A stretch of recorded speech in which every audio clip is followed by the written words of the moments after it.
gratifikasi ini akan berpotensi menjadi penyuapan manakala ini terkait dengan jabatan.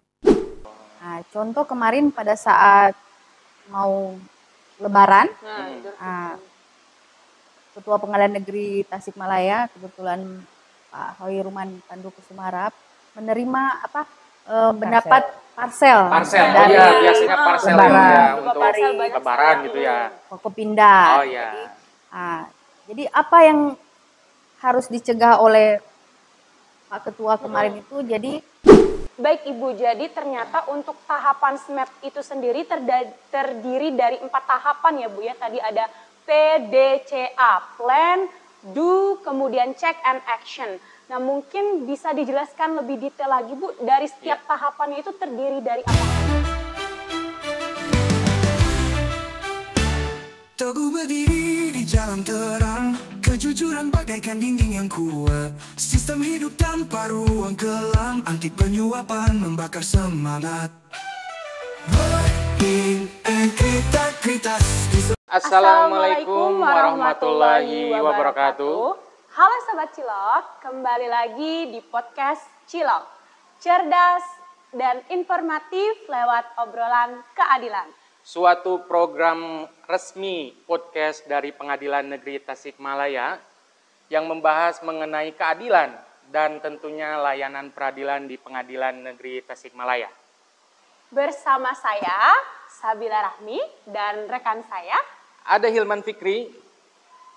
Kali ini kita akan membahas terkait Sistem Manajemen Anti Penyuapan atau SMAP di Pengadilan Negeri Tasikmalaya. Ya, dan alhamdulillah telah bersama-sama dengan kita semua tamu undangan yang sangat spesial sekali yang telah hadir pada episode kali ini, yaitu yang terhormat Ibu Wakil Ketua Pengadilan Negeri Tasikmalaya, Ibu Etik Purwaningsih, yang juga merupakan Ketua FKAP dalam pembangunan sistem manajemen anti penyuapan di Pengadilan Negeri Tasikmalaya.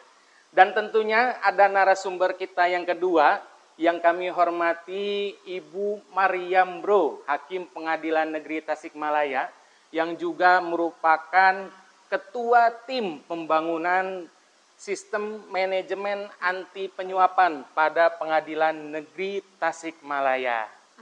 Assalamualaikum ibu-ibu, selamat datang. Waalaikumsalam warahmatullahi wabarakatuh.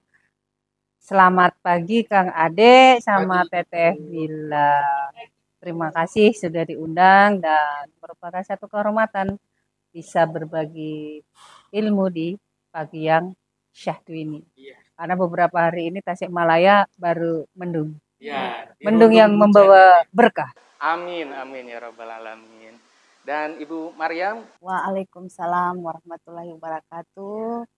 Terima kasih Pak Ade sama Teteh Sabila, dengan senang hati sudah diundang dalam acara podcast ini. Ya, sampurasun Ibu ya. Rampes. Baik Ibu, berbicara mengenai sistem manajemen anti penyuapan. Mungkin dari kita semua ada yang masih belum mengenal nih Ibu, sistem manajemen anti penyuapan.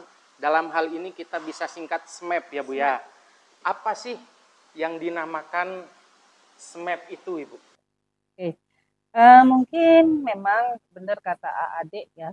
Istilah SMAP itu mungkin apa ya, bagi awam apa ya SMAP itu gitu ya. Baru jangankan begitu, di pengadilan pun juga mungkin masih ada yang apa sih gitu ya. Tapi memang SMAP ini adalah program dari Badan Pengawas Mahkamah Agung. Tidak semua pengadilan akan mendapatkan tugas untuk menjadi ditunjuk satkernya untuk SMAP. Kebetulan Pengadilan Negeri Tasikmalaya di Priangan ini kita adalah yang pertama. Atau mungkin malah di Jawa Barat ya. Di Jawa Barat kita ditunjuk di tahun ini sebagai perwakilan dari Jawa Barat untuk mengikuti program SMAP. Berarti bukan inisiatif dari pengadilan itu sendiri ya? Tidak. Ditunjuk. Dan tidak semudah itu ya sebenarnya untuk bisa ditunjuk menjadi pengadilan yang untuk menjalankan SMAP, karena ada beberapa penilaian. Kalau kemarin karena Pengadilan Negeri Tasikmalaya sudah dapat WBK ya, dapat WBK, kemudian kemarin program ampuhnya kita juga sudah mendapat unggul. Nah, terus tahun ini kita dipercaya oleh Badan Pengawas Mahkamah Agung untuk menjalankan program SMAP ini. Jadi SMAP itu adalah suatu program di mana menerapkan sistem manajemen yang memerinci tentang persyaratan-persyaratan dan menyediakan panduan-panduan bagaimana kita bisa menetapkan, kita bisa menerapkan, kemudian memelihara, meninjau, dan meningkatkan manajemen anti penyuapan. Nah, program SMAP ini tujuannya agar meningkatkan pemahaman kepada pengadilan atau satker yang ditunjuk untuk bisa melakukan pencegahan atau preventif dan bisa mendeteksi adanya penyuapan, dan dengan mendeteksi itu kemudian kita bisa menanggapi atau merespon adanya penyuapan di lingkungan peradilan itu sejak awal. Sehingga kalau kita sudah bisa melakukan pencegahan atau deteksi dini, maka itu diharapkan tidak akan terjadi penyuapan di semua lini yang ada di pengadilan. Jadi inti SMAP itu adalah mengerucutnya kepada mitigasi risiko. Mitigasi risiko Terhadap penyuapan. Karena apa ya, Adik, kita harus sadar tidak mungkin penyuapan itu berhenti. Sama sekali itu pasti tidak mungkin ya. Karena apa? Pengadilan ini mempunyai kekuasaan besar, kekuasaan kehakiman yang besar untuk menentukan nasib seseorang. Nah, di situ potensi penyuapannya besar. Kapan berhenti penyuapan? Ya kalau berhenti pengadilan kan kayak gitu. Nah, itu kalau potensi, bukan potensi penyuapannya itu tetap besar. Selama ada pengadilan itu akan ada potensi penyuapan. Makanya di situ kita terapkan SMAP untuk melakukan apa? Mitigasi risiko. Agar tidak terjadi potensi tersebut. Dan kita juga menyiapkan langkah-langkah untuk menutup kanal-kanal yang bisa dilakukan penyuapan. Gitu Kang Adik sama Teh Bila. Baik. Ibu, terima kasih. Berarti SMAP ini memang titik beratnya itu pada penyuapannya ya Bu ya.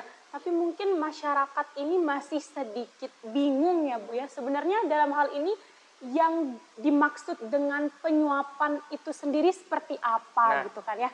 Mungkin Ibu Maryam selaku Ketua Tim Pembangunan SMAP bisa menjelaskan lebih detail Bu. Apa sih ruang lingkup dari penyuapan itu sendiri? Baik, terima kasih Teteh Sabila ya.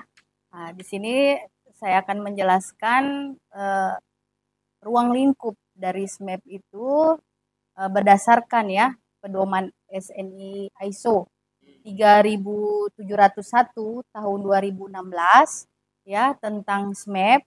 Di sini dimaksud dengan penyuapan ini ada 10 ruang lingkupnya ya. Yang pertama yaitu 1 menawarkan, terus yang kedua menjanjikan, yang ketiga memberikan, yang keempat menerima atau meminta keuntungan yang tidak semestinya, terus yang kelima dari nilai apapun atau berupa keuangan dan non keuangan, terus langsung atau tidak langsung. Yang ketujuh terlepas dari lokasi. Kedelapan merupakan pelanggaran peraturan perundang-undangan. Yang kesembilan sebagai bujukan atau hadiah untuk orang yang bertindak atau menahan diri dari bertindak. Dan yang terakhir yang ke-10 itu terkait kinerja dari orang itu tersebut. Itu dari dalam ruang lingkup penyuapan. Berarti ruang lingkupnya sangat luas sekali ternyata penyuapannya itu ya Bu ya. Jadi keuangan baik itu berbentuk keuang Atau bukan, ataupun ya? Non bukan keuangan. uang, non keuangan gitu ya Bu ya. Jadi biasanya kan kita berpikiran kalau namanya suap menyuap itu ada yang memberikan amplop, ada yang menerima amplop kan. Ternyata tentang non uang. keuangan pun masuk ke dalam kategori ataupun ruang lingkup penyuapan ya Bu. Penyuapan. Nah, ini ada hal yang menarik Bu. Di kalangan kita ada yang masih belum memilah dengan benar mana sih yang merupakan kategori dari penyuapan dan mana yang merupakan kategori dari gratifikasi. Nah, ini apakah gratifikasi itu merupakan salah satu cabang dari penyuapan atau penyuapan itu merupakan bentuk dari gratifikasi? Nah, bagaimana Ibu? Mungkin di di masyarakat penyuapan gratifikasi gitu ya. Bedaannya apa Ya, sih, oke. Kalau penyuapan itu kalau kita pakai istilahnya itu ada unsurnya dulu lah. Unsurnya itu ada kesepakatan dan niat. Artinya apa? Ada kesepakatan atau perjanjian dulu antara pemberi dan penerima suap. Nah, misalnya ini masyarakat yang sedang berperkara di pengadilan, ya kan? Terus dia kepingin perkaranya menang. Nah, kemudian dia mengajukan kesepakatan ini. Di awal nih Bu ya. Biasanya kalau kesepakatan di awal kan. Sepakat dengan hakim atau PP atau ASN di pengadilan. Ya istilahnya bagaimana perkara ini bisa menang. Sehingga ada kesepakatan akan memberikan sejumlah uang. Akhirnya perkara itu menang. Nah, dia sudah memberikan. Nah, ini kan ada kesepakatan sebelumnya nih. Kalau gratifikasi itu maknanya lebih luas. Jadi kalau ya sama-sama pemberian, tetapi kalau gratifikasi itu tidak ada kesepakatan sebelumnya. Jadi dia bisa memberikan dalam bentuk uang, dalam bentuk fasilitas, keuntungan, rabat, atau pemberian lain. Nah, tetapi gratifikasi ini akan berpotensi menjadi penyuapan manakala ini terkait dengan jabatan. Ya, jadi pemberian yang terkait dengan jabatan ini akan berujung kepada penyuapan. Jadi istilahnya kalau gratifikasi itu maknanya lebih luas, kalau penyuapan itu lebih sempit kayak gitu. Nah, misalnya nih saya misalnya sebagai wakil ketua Pengadilan Negeri Tasikmalaya ya di sini. Terus mungkin ada teman atau sahabat saya yang di sini, dia menjalin hubungan baik dulu dengan saya, dikasihnya diskon, kasihnya fasilitas hotel dan sebagainya. Tapi tidak ada berperkara dengan saya, kan kayak gitu. Tetapi suatu saat ini akan berpotensi dia berperkara. Nah, dengan dia sudah memberikan fasilitas-fasilitas seperti ini kan dia sudah istilahnya memupuk hubungan baik nih.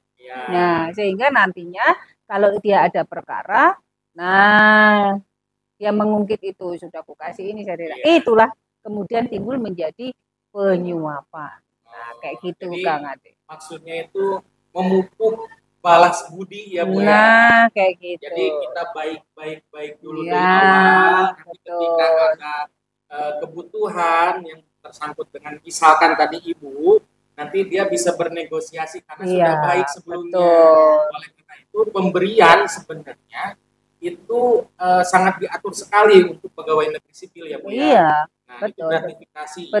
Betul Kang Ade. Jadi sebenarnya gratifikasi itu jangan dimaknai terlalu sempit. Wah, kita nggak boleh nih, nggak boleh. Contoh misalnya di lingkungan kita ya, misalnya rekan kerja kita, ada yang pensiun, ada yang pindah, itu kan biasanya kita ngasih bingkisan nih. Itu kan sebenarnya gratifikasi kan, pemberian kan. Nah, tapi apakah gratifikasi pemberian ini melanggar hukum atau tidak? Nah, kalau di Mahkamah Agung sendiri sudah ada aturannya itu tidak boleh lebih dari 500 terus pemberian tidak boleh lebih 300. Ini misalnya saya dengan rekan saya nih. Dengan rekan saya yang sama hakim ini. Itu pun sudah diatur kalau kita ini bahasa Jawanya traktir makan kayak gitu. Nah, itu juga tidak boleh lebih dari 200.000.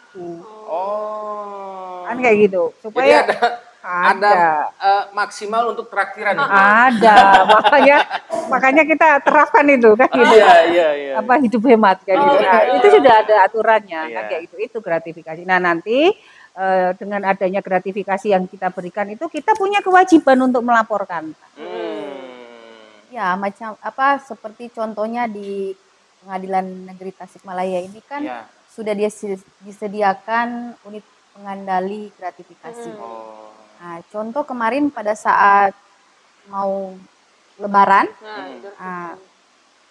Ketua Pengadilan Negeri Tasikmalaya kebetulan Pak Hoiruman Pandu Kusumarap menerima mendapat parcel Parcel, dari biasanya parcel Lebaran. ya Berupa untuk parcel banyak lebaran sekali. gitu ya. Forkopimda. Oh iya. Jadi apa yang harus dicegah oleh Pak Ketua kemarin itu jadi membuat berita acara. Berita acara terhadap parcel itu yang diberikan ke PN Tasikmalaya. Nah, setelah itu Pak Ketua mengirimkan ke laporan tersebut ke Badan Pengawasan Mahkamah Agung. Melalui unit Pengendali pengendali gratifikasi gratifikasi. di Pengadilan Negeri Tasikmalaya. Iya. Oh, baik. Jadi setiap apapun pemberian nanti kita akan dibuatkan berita acara Iya. dan kita laporkan Iya. di unit Betul. pengendalian gratifikasi Gratifikasi. di Pengadilan Negeri Tasikmalaya, lalu dilaporkan ke Badan Pengawasan Iya. Mahkamah Agung Republik Indonesia. Contohnya misalnya gini, aku diberi buku nih. Iya. Orang kan hanya melihat buku Kan ya. buku Iya. kan gitu. Tapi buku ini kan ada harganya nih. Oh iya. Ada yang sampai iya. bisa 500 kan Oh, kayak iya. gitu. Nah, itu kalau saya diberi sesuatu, buku dan sebagainya, saya harus lapor ke UPG tadi. Nah, nanti UPG ke Bawas akan ke KPK. Nah, nanti KPK yang akan menilai Oh iya. apakah ini memang benar gratifikasi atau tidak. Kalau memang tidak, maka akan dikembalikan kepada yang bersangkutan. Tapi kalau itu gratifikasi, biasanya akan diambil oleh negara.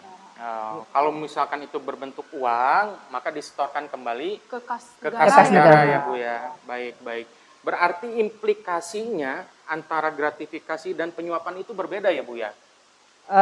Ya, jadi kalau penyuapan itu sudah benar-benar tindak pidana ya, karena di situ kan sudah ada ada kesepakatan, kemudian ada niat, tujuannya untuk mempengaruhi suatu keputusan. Tapi Iya. kalau gratifikasi kan pemberian. Nah, pemberian ini harus dilihat apakah ini masuk ke dalam penyuapan atau tidak, atau gratifikasi yang dibolehkan atau tidak. Kalau sudah tidak dan ada unsur untuk mempengaruhi Iya. suatu putusan dan itu berkaitan dengan jabatan, itu sudah berubah menjadi tindak pidana. Mohon maaf nih Bu, mohon koreksinya. Berarti dengan demikian penyuapan itu sudah ada unsur pidananya ya. Jadi niat pelaku Iya, gitu kan iya. untuk Mempengaruhi, mempengaruhi iya. apakah itu putusan hakim ataupun yang lain sebagai jabatannya untuk atas kepentingan dia sendiri gitu ya Bu ya. Jadi udah ada unsur pidananya. Iya. Sedangkan kalau gratifikasi karena niatnya itu belum jelas, maka belum ada unsurnya. Oleh karena itu harus dilaporkan. Iya. Jadi belum langsung dipidana nih Bu. Jadi kita betul. menerima parcel langsung pidana Ya, tidak ya? iya. Oh ya, harus lapor dulu. Betul, lapor dulu. Jadi jangan takut buat melaporkan Ya, ya, Bu. Kalau ada yang betul. memberi, soalnya mungkin orang takut melaporkan nanti langsung ditangkap gitu kan. Enggak ya, Bu, ya. Jadi ternyata enggak ya Bu Ya. ya. Jadi lebih baik kita laporkan ke unit pengadaan gratifikasi Ya, biar seperti nanti misalnya ini, dilaporkan. besok misalnya Bu Mariam ini akan menikahkan anaknya kan kayak gitu. Oh, selamat Misal Ibu. gitu, Ya. misal nih. Terus saya kan istilah bahasa kalau di tempat kita nyumbang gitu ya. Ya. Nah, saya nyumbang 2 juta misalnya. Nah, Bu Mariam harus melaporkan sumbangan saya ini. Oh, padahal itu Rekan bisa kerja kan. dibilang budaya, Budaya ya, Bu, Iya. ya. kita sering Kita- Karena kan sudah melebihi dari Batas. ketentuan batas batasnya. maksimal tadi. Oh ya, dan apabila itu dianggapnya sebagai gratifikasi, maka misalkan tadi Bu Mariam itu harus menyetorkan ke kas negara. Iya. Dan itu harus dilaporkan ke KPK ya Bu ya? Iya, betul. Oh, baik. Nah, untuk sistem manajemen anti penyuapan ini Ibu, karena memang ya ramai terjadi di media sosial maupun di media cetak Ibu mengenai perkara-perkara yang terkait dengan Mahkamah Agung Republik Indonesia. bulan-bulan kemarin Ibu.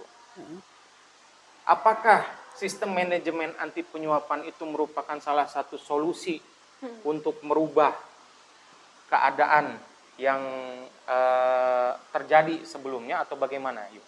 Ya bisa, dan itu menurut saya kalau misalnya pengadilan seluruh Indonesia bisa menerapkan SMAP alangkah bagusnya. Karena di situ dengan SMAP ini kita sudah bisa mendeteksi sejak dini potensi-potensi adanya penyuapan tadi.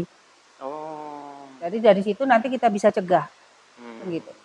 Dan dengan SMAP ini orang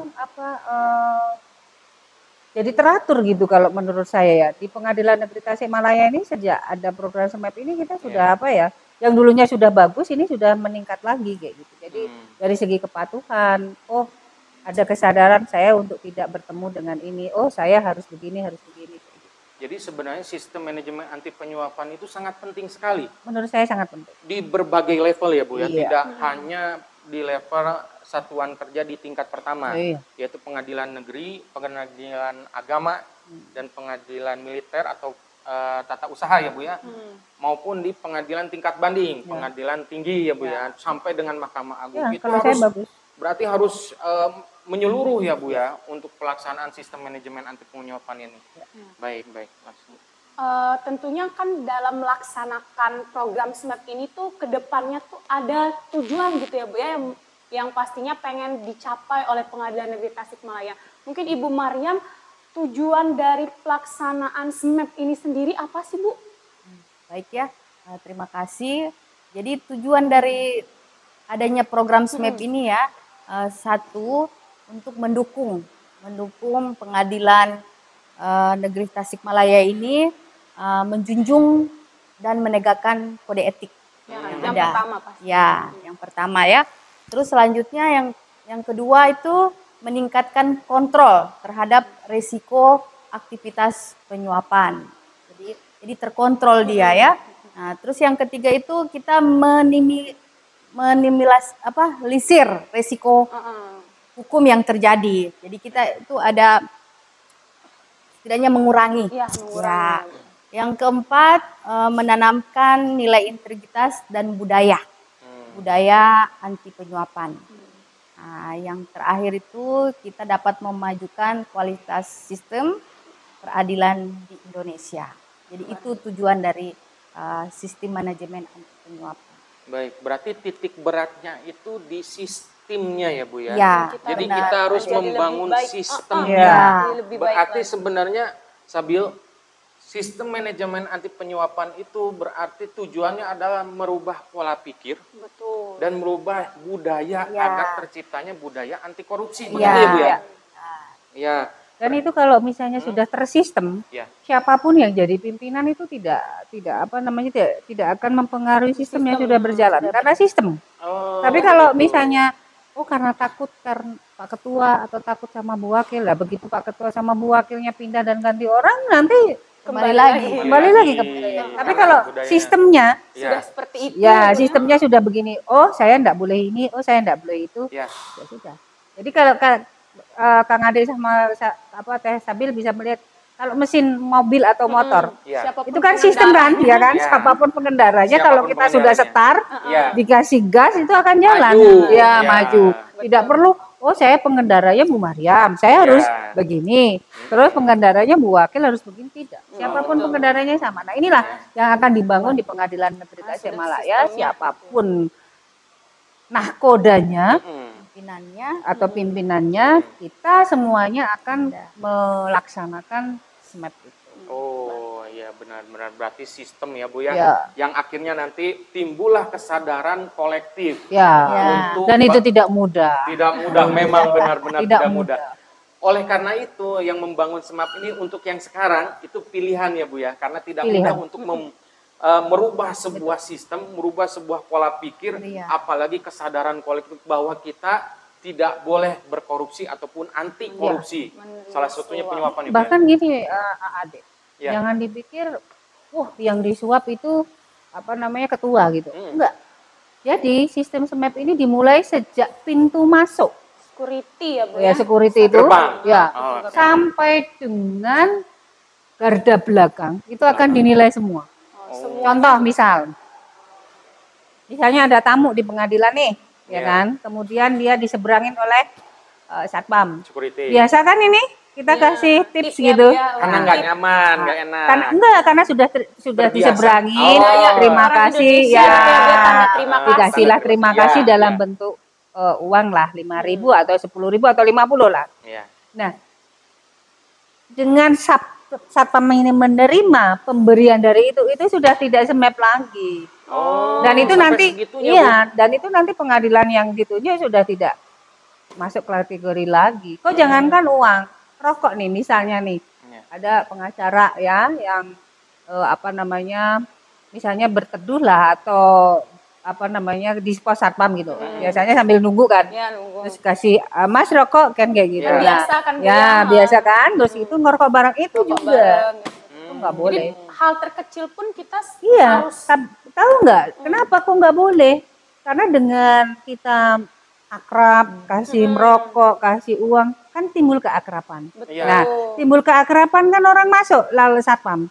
Nanti kan bilang, kenal nggak sama Ibu Mariam? Ah. Oh kenal, Bu Mariam itu sama saya baik sekali. Wah, disitulah. Masuk. Oleh sebab itu kita harus Awal- mencegah ya, Bu ya. Awalnya uang parkir, Rokok. setelah itu rokok, setelah itu meningkat lagi. Iya. Makanya itu sangat-sangat bahaya sekali. Walaupun Gratifikasi terlihatnya itu hal ya, Bu ya. kecil ya. Hal kecil ternyata Masuknya Dampaknya itu kan gratifikasi itu. ya Kan tidak ada kesepakatan nih. tidak ada. Tapi setelah dia masuk timbul kesepakatan. Bisa Karena nggak? budaya balas Iya. budi itu ya, Bu ya. Bisa nggak aku ditemuin sama Bu Mariam? Oh bisa.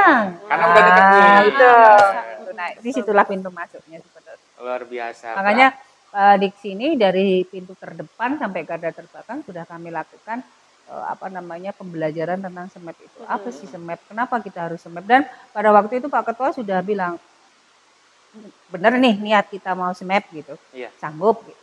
Akhirnya semua menyatakan sanggup, ya udah kita bangun Komitmen bersama. Ya, Berarti landasan dari pembangunan sistem manajemen anti penyuapan itu bukan hanya semata-mata komitmen dari pimpinan oh ya, Bu ya? iya, Semua nggak ya, bisa. Tapi semuanya harus berkomitmen Ya. untuk membangun Betul. sistem manajemen anti penyuapan. Misalnya Pak Ketuanya bagus, Bu Wakilnya bagus, Hakimnya bagus, tapi Ya, satpamnya suka terima-terima ya sama aja. nggak bisa.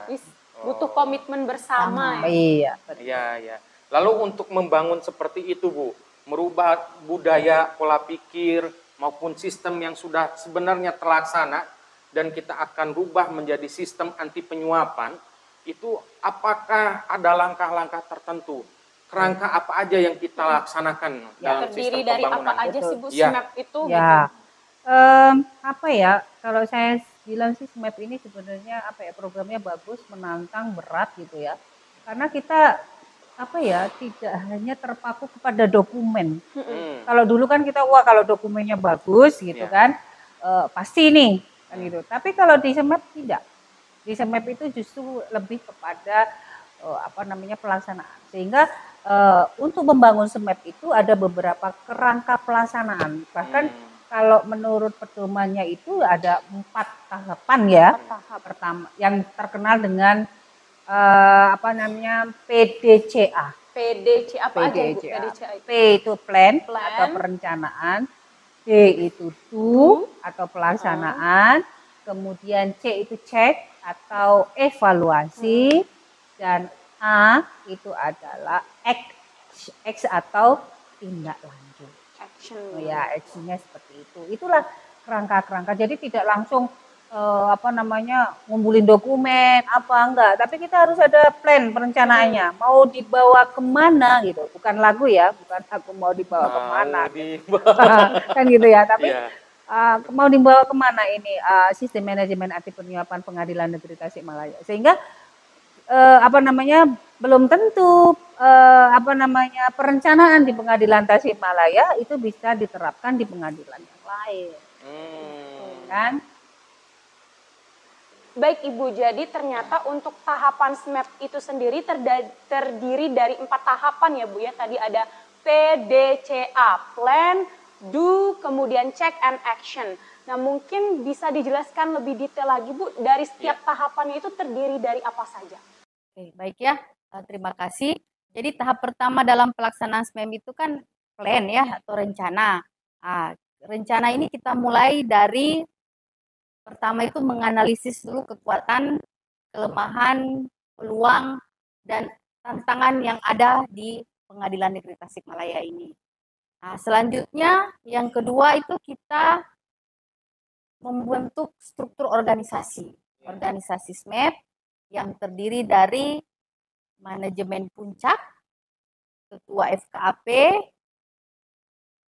wakil ketua FAKP, sekretaris, tim pembangunan, integritas auditor internal, dan pengendali dokumen. Setelah itu terbentuk, selanjutnya kita menentukan ruang lingkup SMEP. Kemudian setelah ruang lingkup SMEP, kita membuat manual SMEP, manual mutu SMEP, terus kebijakan anti penyuapan, penilaian risiko, dan terakhir kita membuat sasaran dan rencana kerja SMEP. Jadi itu di plan ya Bu ya. Kalau plan. Untuk do-nya sendiri apa aja Bu? Selanjutnya kalau yang tahap berikutnya yang kedua itu do atau dokumen kontrol ya atas pelaksanaan, di mana pada tahap ini kita telah melaksanakan program yang telah disusun sebelumnya pada tahap perencanaan. Jadi setelah pelaksanaannya ya Bu ya, sebelum tadi kita rencanakan, kemudian di tahap do kita lakukan lah. Gitu. Ya.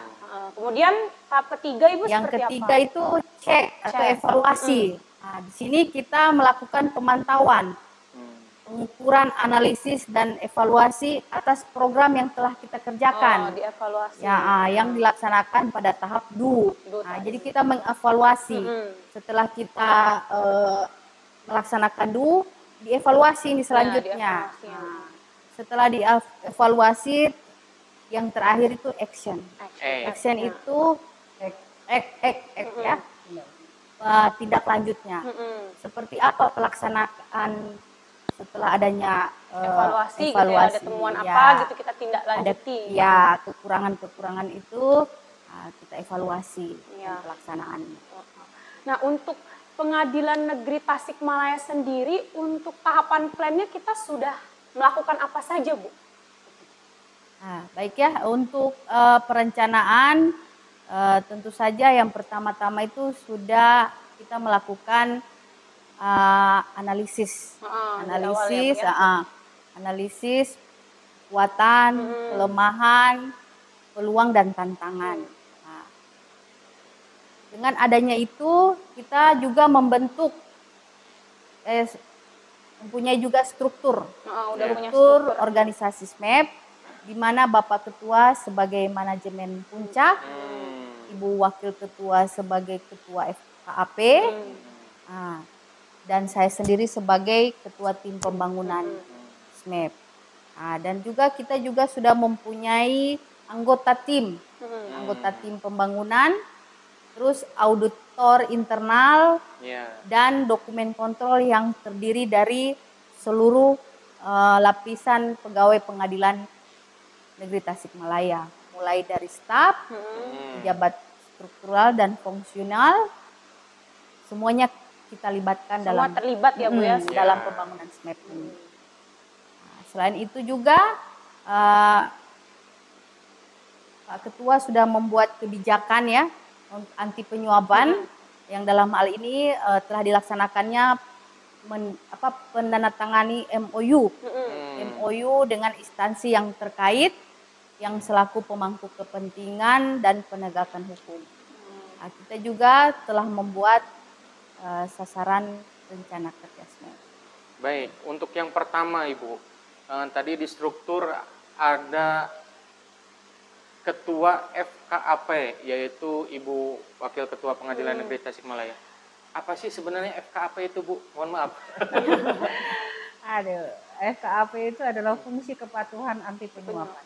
Jadi tugasnya memastikan bahwa program itu dilaksanakan. Jadi mungkin saya bisa menambahin tempat Bu Mariam tadi terkait kita di perencanaan sudah merencanakan tentang sasaran kerja. Apa saja sih sasaran kerja? dari Pengadilan Negeri Tasikmalaya ini gitu Iya. kan untuk pembangunan SMAP. Kita ada di bagian kepanitraan itu ada 10 setelah dilakukan mitigasi risiko, kita membuat Analisa risiko nih, risk register itu ada 10 setidaknya hal-hal yang patut kita lakukan mitigasi risikonya yang sebenarnya semua lingkup pengadilan itu berpotensi, tapi ada 10 yang paling berpotensi untuk kepanitraan dan 5 di kesekretariatan. Iya. Contoh misalnya tentang penunjukan hakim. Itu sasaran kinerja dan rencana kerja kita yang kita lakukan mitigasi risiko di penunjukan majelis hakim, baik oleh Pak Ketua maupun saya. Jadi banyak risiko-risiko yang terjadi. Iya. Nah, kemudian tentang persidangan dan putusan. Iya. Nah, itu juga persidangan pasti banyak sekali dan tinggi. Bisa kita lakukan tinggi terhadap penyuapan. Putusan apalagi? Iya. Sepanjang itu pengadilan ya sebenarnya yang paling tinggi di putusan itu, ya kan? Resiko bawaan. Betul. Gitu ya, Bu ya. Terus kemudian tentang izin besok. Izin besok yang mungkin selama ini bisa digunakan sebagai lahan untuk melakukan penyuapan bisa. Terus kemudian tentang pengalihan atau penangguhan penahanan. Nah, itu juga ya. Terus pinjam barang bukti, itu juga potensinya juga besar. Kemudian di eksekusi. Eksekusi itu juga besar. Kemudian di pemberian salinan putusan. Nah, itu di kepanitraan. Sedangkan kalau yang di kesekretariatan itu terkait dengan pengadaan barang dan jasa, itu kita juga lakukan mitigasi risiko. Kemudian terkait dengan penerimaan tamu, itu kemudian terkait dengan penggunaan kantin. Nah, nanti saya akan cerita kenapa kok kantin bisa berpotensi kan gitu. Terus yang itu adalah beberapa lini yang kita ambil sebagai rencana kerja yang potensinya tinggi. Nah, terus bagaimana istilahnya rencana pastinya untuk melakukan pencegahan. Nah, terkait dengan beberapa ruang lingkup itu, kita melakukan melakukan zonasi. Kita menerapkan sistem zonasi. Zonasi seperti apa Nah, itu? misalnya di pengadilan ini kita mengoptimalkan, sebenarnya zonasi ini sudah ada, tapi kita mengoptimalkan lagi penggunaan zonasi. Jadi pengadilan ini kita bagi menjadi zona merah, zona hijau dan zona orange ya. Itu bedanya apa? Nah, kalau merah itu setiap orang kecuali karyawan tidak boleh masuk. Apalagi pengguna pengadilan tidak boleh masuk di zona merah. Di mana zona merah? Itu pasti di tempatnya pimpinan, kemudian di bagian atas. Bagian atas dan yang terkait di luar PTSP. Itu dan di luar untuk sidang itu zona merah. Jadi maksudnya zona merah itu khusus untuk pegawai. Ya, khusus pegawai atau tamu yang sudah di screening. Screeningnya kayak mana itu, Bu? Misalnya ada tamu Pak Kapolres misalnya terkait mau koordinasi dengan eksekusi. Nah, itu kan kita ada rapat koordinasi nih. Nah, ruang rapat kan ada di atas nih, kan nggak bisa keluar masuk. Nah, untuk masuk ke dalam ruang rapat ini kan harus ada mengisi buku tamu dulu, terus ditanya dulu keperluannya apa, kan kayak gitu. Nah, terus setelah ada sistem zonasi kita juga menerapkan smart lock ya, yang itu kalau tidak tahu kodenya tidak bisa masuk. Jadi udah pakai smart lock, pintu-pintu gitu ya. Terus ya ada pemisahan kantin pegawai dan kantin pengunjung. Nah, itu sudah kita pisahkan. Kalau kantin pegawai itu di atas. Nah, itu mengoptimalkan sistem zonasi. Kemudian untuk penunjukan hakim kita punya buku buku penunjukan itu. Nanti setiap 6 bulan sekali Pak Ketua akan melakukan review terhadap susunan majelis. Buku kontrol gitu buku maksudnya. Kontrol. Jadi nanti ketahuan Pak Ketua bagaimana atau Bu Wakil bagaimana dalam menunjuk majelis atau hakim pemeriksa. Ada potensi enggak di situ kong kali kong dengan hakimnya. Nah, terus di persidangan. Di persidangan itu kita menerapkan SKKMA nomor 17 tahun 2019 Ya. terkait dengan himbauan untuk tidak melakukan penyuapan. Itu kita melakukan beberapa tahapan.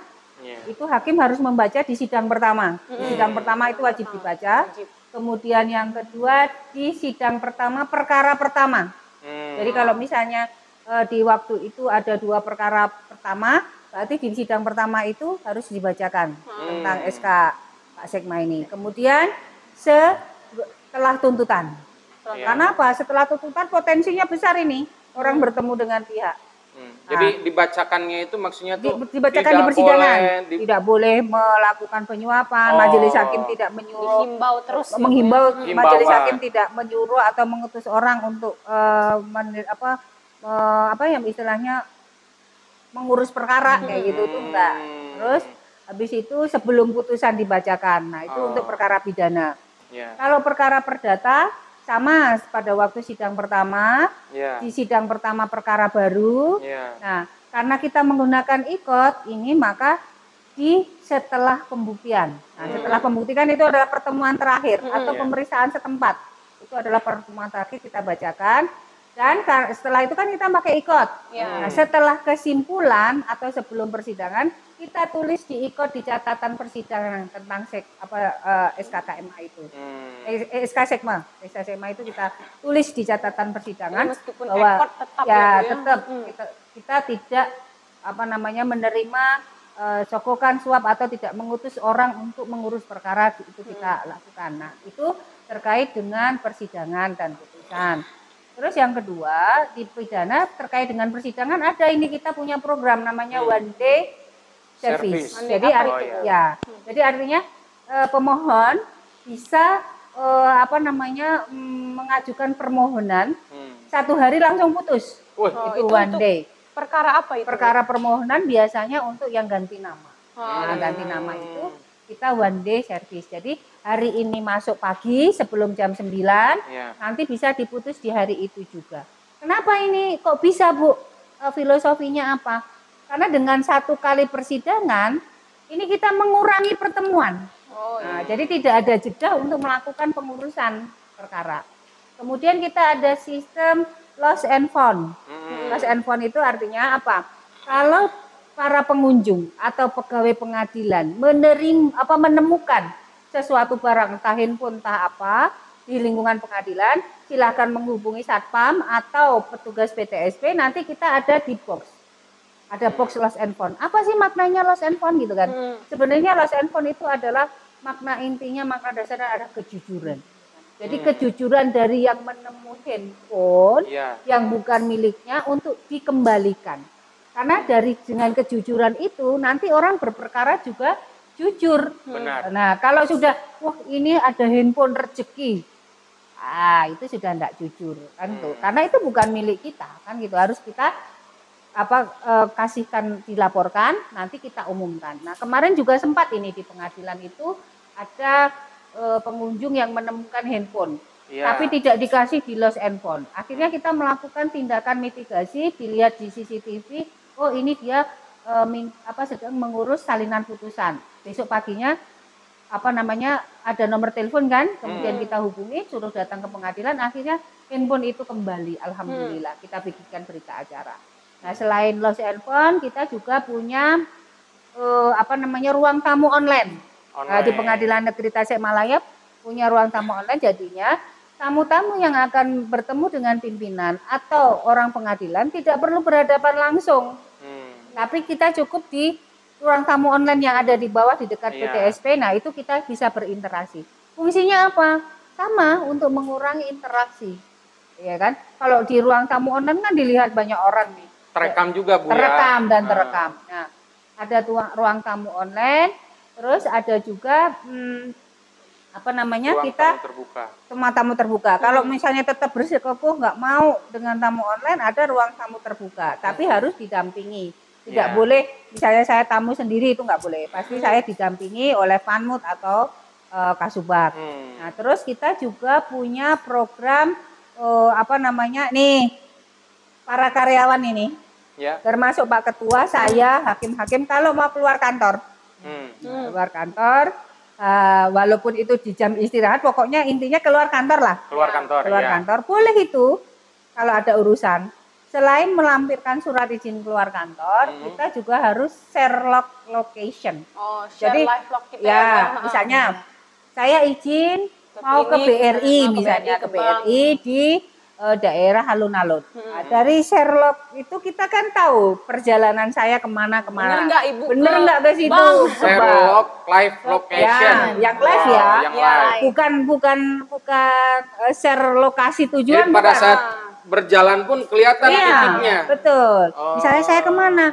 Loh, ini ke alun-alun lah. Kok malah ke Kabupaten Singaparna? kelihatan gitu ya, Mbak Gita. Kita bisa kedetek di situ. Iya. Nah, dari situ kita bisa tahu kemana ini pergerakan. Jangan-jangan orang pamitnya ke BRI malah bertemu dengan pihak di kafe. Nah, kan itu. Nah, kalau tidak sesuai dengan tujuan di surat itu dengan share location-nya itu, Iya. nah nanti kita akan melakukan pemeriksaan dan klarifikasi. Kan kayak gitu. Itu program yang sudah kita lakukan. Kemudian karena SMAP ini tadi seperti yang dikatakan tidak mungkin dilakukan oleh Pak Ketua sendiri, nah kita ada ini yang namanya Duta SMAP.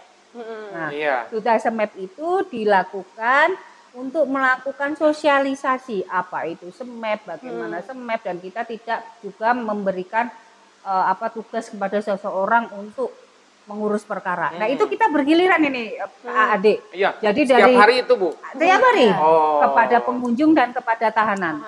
Oh, di Izin. ruang tunggu pengunjung Dan di tahanan. sama di ruang tahanan. Itu kita lakukan, termasuk imbauan untuk menggunakan fasilitas-fasilitas yang sudah online, seperti izin besuk. Itu kita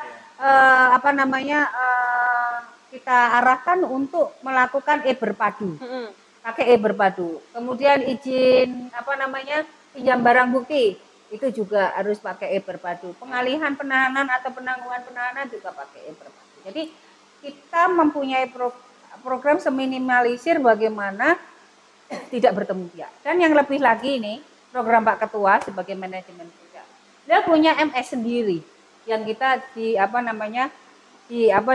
dipakai untuk saling mengawasi dan tidak tahu Apa siapa itu yang MS, Bu? mystery shopper. Oh, Jadi mystery kita nggak shopper. tahu dia siapa yang ditunjuk oleh Pak Ketua untuk saling mengawasi, dan itu nanti melaporkannya ke Pak. Pengawas internal gitu ya, Bu Ya. ya. Tapi kita nggak tahu siapa. Nggak tahu. itu. Pak Ketua menunjuknya siapa juga nggak tahu. Nah, itu mungkin saya dengan Pak Ade sama-sama MS, sama-sama mengamati juga nggak tahu. Oh, sesama SMS juga kita nggak tahu siapa. Nggak tahu. Oh. Mungkin Pak Ade ditunjuk, saya dia tunjuk, Iya. sama-sama Tapi nggak mengawasi. saling tahu. Itu rencana dan sekarang sudah kita lakukan. Baik, berarti Ibu untuk tahapannya, jadi yang pertama itu plan, perencanaan, itu kita akan menganalisa resiko-resiko yang terjadi di seluruh proses operasional di Pengadilan Negeri Tasikmalaya. Lalu nanti ditingkatkan mana resiko yang paling besar. Tadi ada 10 ya Bu ya, resiko terbesar untuk kepanitraan, dan 5 kesekretariatan. Nah, resiko yang itulah yang dimitigasi ya Bu ya. Jadi yang dikelola dengan inovasi yang Ibu sebutkan tadi. Betul. Oh, baik. Nah, setelah itu baru inovasi itu dilakukan di tahap pandu. Nah, setelah itu evaluasi pada tahap oleh Badan Pengawasan Mahkamah Agung Republik Indonesia. Tapi sebelum itu kita ada audit internal dulu. Oh, di Untuk diaudit dulu, dicek apakah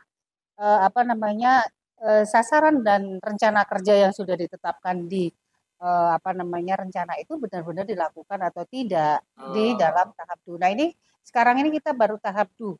tahap 2 ya Bu ya. Mengerjakan sampai tanggal 19 Agustus ya Bu Mariam ya. 19 Agustus. Berarti dari inovasi-inovasi yang telah ditentukan tadi Rencana kerja. di rencana kerja sekarang dilaksanakan, diinternalisasi ya Bu ya.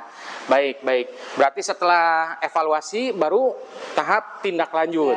Apabila ada penambahan Atau ketidaksesuaian misalnya misalnya rencananya majelis hakim harus mengucapkan himbauan untuk tidak melakukan gratifikasi di setiap yang kita rencanakan tadi. Ternyata ada yang belum dilaksanakan. Nah, itu kan termasuk temuan ya. Nah, itulah nanti kita melakukan monef, kemudian kita tindak lanjuti untuk tetap mengingatkan majelis hakim untuk itu selalu dibacakan pada waktu persidangan. Baik, luar biasa sekali.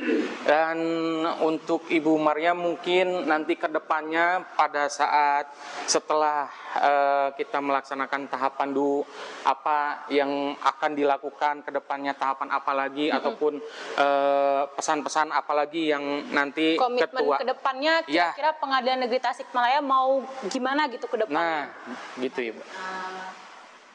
Jadi di sini kita harus selalu berkomitmen ya. Harus selalu berkomitmen secara terus-menerus ya untuk berperilaku bersih dengan tidak menerima penyuapan dalam bentuk apapun. Nah, juga hal ini tentunya diselaraskan dengan tindakan atau perilaku yang harus dilaksanakan kesehariannya gitu ya. Terutama untuk memberikan pelayanan kepada masyarakat pencari keadilan.